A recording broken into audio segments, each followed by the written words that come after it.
Assalamualaikum warahmatullahi wabarakatuh. Halo teman-teman, salam Rahayu.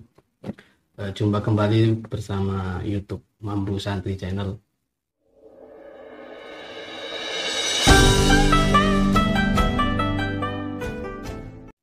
Alhamdulillah, di kesempatan kali ini kita masih diberi kesehatan, masih diberi keselamatan, sehingga kita bisa berjumpa kembali di YouTube kebanggaan kita, Mambu Santri Channel, yang insya Allah akan mengulas tentang ajaran Islam, juga ajaran orang Jawa nantinya. Dan Alhamdulillah di kesempatan kali ini saya sudah bersama narasumber yang insya Allah barokah. Amin. Insya Allah barokah. Amin, amin.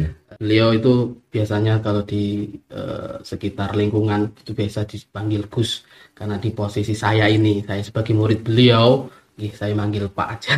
Betul nggih Pak? Iya, iya, iya. Beliau adalah Pak Asmuin Irsyad yang alhamdulillah sampai detik ini masih eksis. Mungkin ada pembukaan dari jenengan. Ya. Assalamualaikum warahmatullahi wabarakatuh. Waalaikumsalam warahmatullahi wabarakatuh. Alhamdulillahirabbil alamin. Allahumma shalli wa sallim ala sayyidina Muhammadin wa ala alihi wa sahbihi wa barik wa sallim ajma'in. Amma ba'd. Saya ucapkan terima kasih untuk Mas Imam yang telah berkenan hadir di panggonan kami, di gubuk kami. Alhamdulillah ya, dalam rangka untuk ngobrol bareng, curhat bareng, ya ngisi waktu luang lah daripada di rumah nganggur. Ya, alhamdulillah kita bisa bersilaturahim kembali, ketemu kembali, dipertemukan oleh Allah Subhanahu wa taala dalam keadaan yang sehat walafiat. Ya, ini kami hanya melayani Mas Imam. Ya, minta waktu ya saya beri waktu. Karena kami juga nganggur, alhamdulillah. Sebelumnya Gimator Suwon sudah diberi waktu karena kesibukan beliau mengajar di sekolah-sekolah, ada 2 atau 3 sekolah yang beliau ajar, dan alhamdulillah di kesempatan ini kita diberi waktu gitu nggih. Begini Pak As, kemarin-kemarin tuh banyak pertanyaan dari kaula muda dan juga dari komen-komenan dan juga dari DM Instagram juga. Itu ada beberapa pertanyaan yang saya harus pertanyakan kali jenengan ngaten. Dan mungkin saya menganggap jenengan itu napa nggih, ibaratnya mampu lah untuk menjawab. Ya, sebisanya. Karena di konten kami itu ada ajaran Islam, ajaran kejawen. Menurut jenengan, dalam pandangan Islam, kejawen itu bagaimana? Menurut pandangan Islam, niku nggih, opsine jenengan, pendapat jenengan niku pripun? Kejawen itu kan berasal dari bahasa Jawa. Ke itu tambahan, wen itu asalnya Jawa, jadi Jawen. Pati kepaten, kan gitu. Nah itu istilahnya kejawen itu ya, membawa tabiat, membawa karakter Jawa. Jadi kalau ada Islam kejawen ya agamanya Islam, orangnya Islam, ya secara syariatnya Islam, tapi masih mambu Jawa. Jadi karakternya masih kita bawa. Ada Jawa masih dibawa. Ada Jawanya, dari sosial budayanya itu kita bawa. Nanti yang dibawa itu Mbah Wali Songo itu kan rata-rata masih mambu kejawen yang berasal dari Jawa. Tapi kalau di luar Jawa ya sudah mungkin bukan kejawen lagi, tapi yang Wali Songo itu mayoritas di Jawa, itu memang Islamnya kejawen. Jadi kalau di kejawen itu kan syarat dengan seperti sesaji, sajen, terus ada niki apa, dupo pasangannya. Ngoten niku kalau menurut jenengan, menurut pandangan itu jenengan, kan sarana. Jadi mereka itu dulu-dulunya mbah-mbah kita itu berbaur dengan bukan orang Islam juga kan, berbaur dengan Hindu atau animisme. Nah, dulunya seperti itu, hanya saja mereka lebih memposisikan dirinya sebagai pendatang. Jadi terus alangkah enaknya kalau tidak mengganggu kebiasaan mereka, tapi dengan menyentuh hatinya lewat apa? Budayanya mereka. Nah, terus dimasuki tauhid itu. Ada istilah apa itu ya, saji-saji. Itu kan memang aslinya dulu orang suka seperti itu, ada batu diberi saji, pohon-pohon besar diberi saji. Tujuannya menyembah kepada yang kuasa sebenarnya.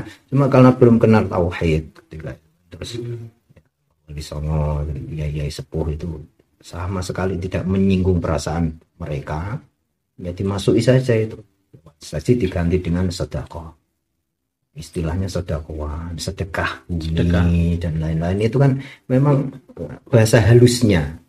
Terus kejawen, artinya apa? Memang budayanya tidak ditinggalkan. Budayanya masih dipertahankan. Betul, sampai sekarang itu masih. Berarti para penyebar Islam zaman dulu masih menghargai orang Jawa. Sangat-sangat menghargai. Tidak mungkin bisa masuk kalau tanpa menghargai mereka, karena memang orang-orang dulu kan ya apa ya istilahnya serba kurang kan, informasi kurang, pengetahuan kurang, ilmu kurang, apalagi dunia-dunia yang masuk ke dunia ruhaniyah mungkin malah lebih kurang lagi. Tahunya mereka ya pokoknya menyembah itu yang di hadapan itu, istilah kita pedanyangan itu sing jogo kuno sapa ora dengar jenenge. Ya itu memang seperti itu. Dan dikenalkan oleh mereka para wali itu dengan tauhid siapa Tuhan kita Allah. Tapi tidak membuang itu, saji-sajinya tidak dibuang kan, pendekatan secara rohania masih dipertahankan. Mungkin bacaannya diganti. Iya diganti secara islami, maksudnya islami. Dan enak deh. Nompone itu enak gitu. Itu orang melalui pertengkaran atau peperangan enak. Dan kalau di belakangan ini kita sangat prihatin karena orang yang mungkin sok tahu atau baru tahu dan dia itu langsung menyepelekan budaya Jawa atau pripun sebenarnya itu salah. Mereka itu kurang memahami arti sejarah. Adanya kita mengenal huruf alif itu kan harus kita berbalik dulu. Sebelum kita mengenal itu siapa yang mengenalkan, kita harus tahu dulu. Nah, sebelum kita mengklaim bahwa itu salah, budaya Jawa itu musyrik dan lain-lain, itu kan kita harus berbalik dulu. Siapa yang mengenalkan budaya Jawa? Siapa ya? Kenapa Islam masuk kok masih ada budaya Jawa? Padahal Islam tidak mengenal sesaji pada waktu itu. Kenapa tapi dipertahankan? Karena memang aslinya Wali Songo itu sudah luar biasa. Jadi supaya tidak menyakiti hati mereka masuk Islam secara tidak langsung, mengenal Allah secara tidak langsung lewat budayanya mereka, dialihkan zikir wiridnya ketika itu menyebutnya bukan Allah tapi Sang Yang itu jadi ubah menjadi ini tauhidnya dengan nyembah sinten Allah.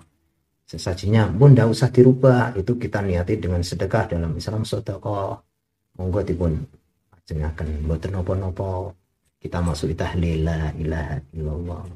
So istighfar bareng-bareng kumpul di perapatan. Sekarang kan masih ada itu budaya Islam. Barikan itu namanya barikan. Lain-lain. Itu bagusnya di situ. Hanya wong urung tahu sejarah ya rumangsane iku ora perlu. Padahal budaya kita sendiri. Ya istilah Bung Karno kan gitu. Kalau ingin jadi Islam tidak perlu jadi orang Arab. Kalau ingin jadi orang Kristen tidak perlu jadi orang Inggris. Kalau ingin jadi orang Hindu tidak perlu jadi orang India. Jadilah diri kita sendiri. Jati diri kita orang Jawa tidak usah dihilangkan. Wong kita asli Jawa kok kepengen jadi orang Arab. Dan nanti rahmatan lil alaminnya di mana? Gak ada. Jadi menjadi rahmatan lil Arabi. Rasulullah kan untuk semua alam, untuk keseluruhan seluruh yang diciptakan oleh Allah di muka bumi. Tidak usah repot-repot merubah budaya kita Jawa menjadi Arab, tidak perlu gitu. Presiden kita sudah memberi contoh seperti itu. Mbah Gus Dur kan juga sudah memberi contoh seperti itu. Aku tidak usah kayak aneh, kita tidak usah jadi nahnu. Aneh-aneh kan. Kamu enggak antum. Kamu enggak usah antum. Kita ini orang Indonesia, orang Jawa kok. Repot-repot, kita punya budaya sendiri. Gitu. Sebenarnya mudah kan, simpel gitu.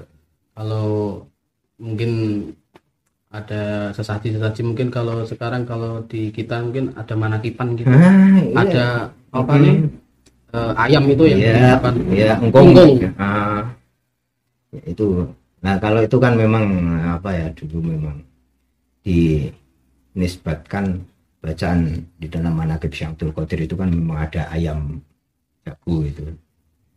Nah, terus ya para pendahulu kita terus memberi contoh sedekah yang biasa lumrah mampu yang diikuti oleh orang-orang Jawa itu biasanya apa? Kalau kambing kebesaran kan, wah, apalagi sapi, wah ini enaknya apa yang setengah-tengah lah, mana iwak bandeng kok ramah macam nah, kecil gede, nah ayam aja lah yang orang-orang desa biasanya gitu. Masalah memang kita akui kalau Wali Songo itu luar biasa, pintar-pintar sekali, jenius, karena memang dalam tingkah lakunya kan bukan karena hawa nafsu, mereka ilham kan, diberi maunah oleh Allah.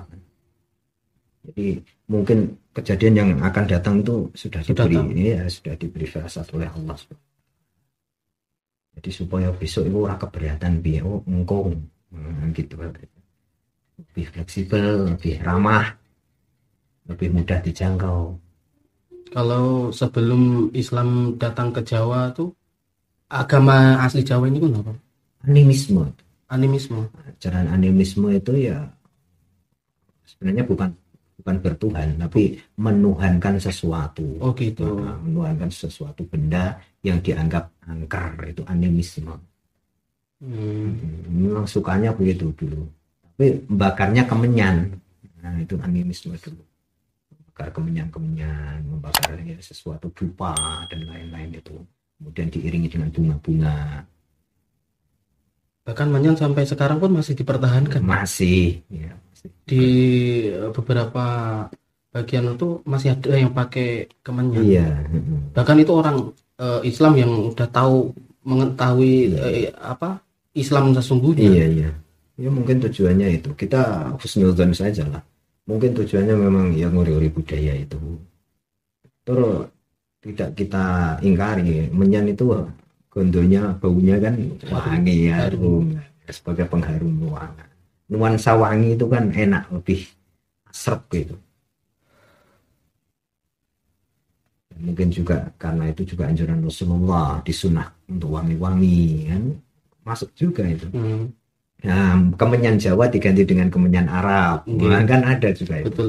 Nah, sekarang itu ada dupa garu, dupa cendana, seperti itu, dan itu bentuknya yang seperti panjang seperti apa ya, yang dibuat sembahyang oleh orang Buddha atau Hindu itu.